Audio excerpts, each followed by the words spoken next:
Hello and welcome to my YouTube channel. आज की इस वीडियो में हम बात करने वाले हैं difference between hire purchase system and instalment payment system के बारे में। जो भी फाइनेंशियल अकाउंटिंग के स्टूडेंट्स हैं उनके लिए ये क्वेश्चन जो है वो मोस्ट इम्पॉर्टेंट है, क्योंकि यह क्वेश्चन हर साल एग्जाम में मोस्टली जो है शॉर्ट में हो या लॉन्ग में हो देखा जाता है। सबसे पहले शॉर्ट में समझते हैं कि ये हायर परचेज सिस्टम और इंस्टॉलमेंट पेमेंट सिस्टम होता क्या है। हायर परचेज सिस्टम एक ऐसा सिस्टम होता है जिसमें जो बायर है वो गुड्स को रेंट जैसे यूज करता है। मतलब कि इन दोनों प्रोसेस में गुड्स जो है वो सेल हो रहा है, लेकिन उसके सेल होने का जो प्रोसेस है उसके लिए जो पॉलिसीज है वो अलग अलग होती हैं इन दोनों सिस्टम में। इन दोनों ही में जो बायर होता है वो सेलर से गुड्स खरीदता है और उसकी इंस्टॉलमेंट बनवाता है, जिसमें वो जो है उसकी सारी जो इंस्टॉलमेंट है पे करके उसके प्राइस का भुगतान करता है, उसको पे करता है। लेकिन हायर परचेज में जो ओनरशिप होती है वो लास्ट तक, यानी कि जब तक लास्ट इंस्टॉलमेंट पे नहीं हो जाती तब तक वो जो है सेलर के पास ही रहती है। जैसे ही बायर जो है वो लास्ट इंस्टॉलमेंट पे कर देता है, ओनरशिप जो है वो सीधा बायर के पास ट्रांसफर हो जाती है। इंस्टॉलमेंट पेमेंट में ऐसा नहीं होता। इंस्टॉलमेंट पेमेंट सिस्टम में जो बायर है वो एग्रीमेंट साइन करते ही जो ओनरशिप है वो उसको मिल जाती है। गुड्स का प्राइस इंस्टॉलमेंट में पे किया जाता है। रिस्क और रिस्पॉन्सिबिलिटीज जो होती हैं वो सारी बायर की होती है। हायर परचेज सिस्टम में बायर जो है लास्ट इंस्टॉलमेंट पे होने से पहले गुड्स को रिटर्न कर सकता है, बट इंस्टॉलमेंट पेमेंट सिस्टम में वह ऐसा नहीं कर सकता। उसे सारी इंस्टॉलमेंट पे करनी पड़ती है। एक एग्जांपल से समझते हैं। आपने स्कूटी हायर परचेज सिस्टम पे परचेज की, तो इसमें क्या होगा, आपको पर इंस्टॉलमेंट के हिसाब से उसकी अमाउंट पे करनी होगी। बट जब तक आप लास्ट इंस्टॉलमेंट पे नहीं कर देते आप उसके ओनर नहीं बन जाओगे। उसका मालिक लास्ट इंस्टॉलमेंट पे होने तक सेलर ही रहेगा। इसकी जगह जब अगर आपने इंस्टॉलमेंट पेमेंट सिस्टम में कोई स्कूटी परचेज की है तो उसका जो मालिकाना हक है, उसके जो ओनरशिप है वो इंस्टेंट आपको मिल जाती है। अब बात करते हैं इनके कुछ डिफरेंसेस के बारे में। पहला, ओनरशिप ट्रांसफर। जैसा कि बताया हायर परचेज में इस सिस्टम में ओनरशिप जो है सेलर के पास ही रहती है जब तक लास्ट इंस्टॉलमेंट पे नहीं हो जाती। बायर को चीज यूज करने का राइट तो मिलता है, लेकिन फाइनल पेमेंट के बाद ही जो ओनरशिप है वो ट्रांसफर होती है। इसकी जगह इंस्टॉलमेंट पेमेंट में एग्रीमेंट साइन होते ही ओनरशिप जो है वो बायर को मिल जाती है, चाहे पूरा पेमेंट बाद में इंस्टॉलमेंट में किया जाए। Next point, risk and responsibilities. Higher purchase में क्योंकि ओनरशिप सेलर के पास ही होती है, इसलिए लॉस का रिस्क है, डैमेज का है, चोरी होने का है, ये सब सेलर का होता है। क्योंकि जो मालिक होगा रिस्क तो भी उसी का होगा जब तक लास्ट पेमेंट ना हो जाए। इंस्टॉलमेंट पेमेंट में ओनरशिप क्योंकि शुरू में ही बायर को मिल जाती है, वो गुड्स का मालिक बन जाता है, इसलिए उससे रिलेटेड जो भी रिस्क और रिस्पॉन्सिबिलिटीज होंगे वो सारे बायर की ही होती है, स्टार्टिंग से ही, फर्स्ट इंस्टॉलमेंट से ही। Third point, nature of agreement.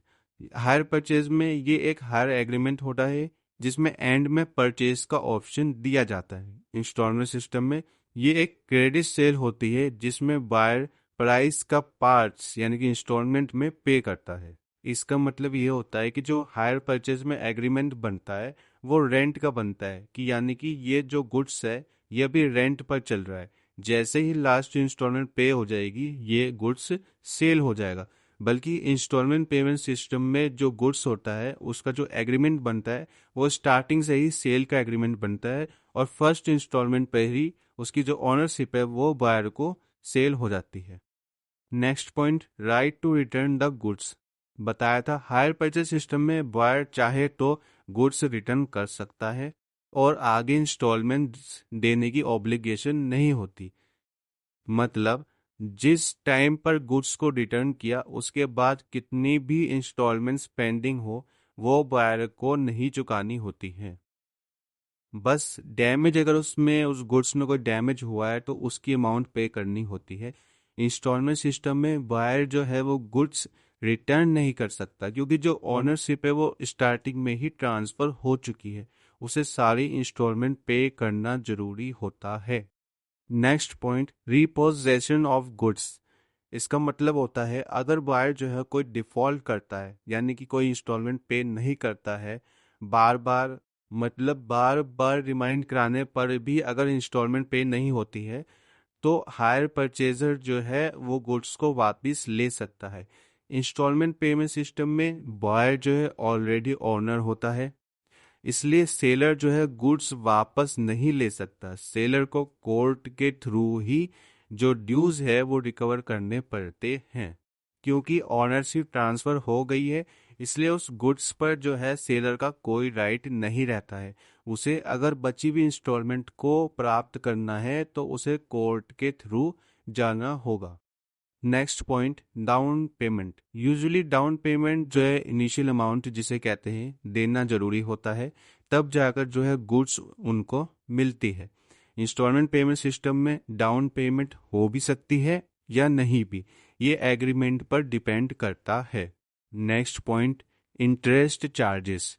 Instalment में इंटरेस्ट इंक्लूडेड होता है, इसलिए टोटल प्राइस जो होता है वो कैश प्राइस से ज़्यादा होता है। सेम चीज़ अगर हम कोई स्कूटी खरीद रहे हैं, अगर हम उसको डायरेक्ट कैश में खरीदेंगे तो हो सकता है वो 1 लाख की हो, लेकिन अगर हम उसको इंस्टॉलमेंट में पे करके खरीद रहे हैं तो उसका इंटरेस्ट जुड़कर वो 1,20,000 की मिनिमम हमको पड़ती है। Next point, accounting treatment. Buyer जो है अपनी बुक्स में एसेट तब रिकॉर्ड करता है जब ओनरशिप ट्रांसफर हो जाती है हायर परचेज में, यानी कि जब लास्ट इंस्टॉलमेंट पे हो जाती है।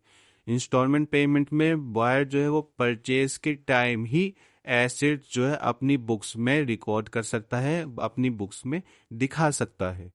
लीगल इम्प्लीकेशंस, हायर परचेज जो है ये हायर परचेज एक्ट या स्पेसिफिक लॉज के अंडर आता है। कंट्री पर डिपेंड करता है, अलग अलग कंट्री में ये अलग अलग हो सकता है। इंस्टॉलमेंट सिस्टम में ये सेल्स ऑफ गुड्स एक्ट्स के अंदर आता है, जिसको सिंपल क्रेडिट सेल माना जाता है। Next point, suitable for.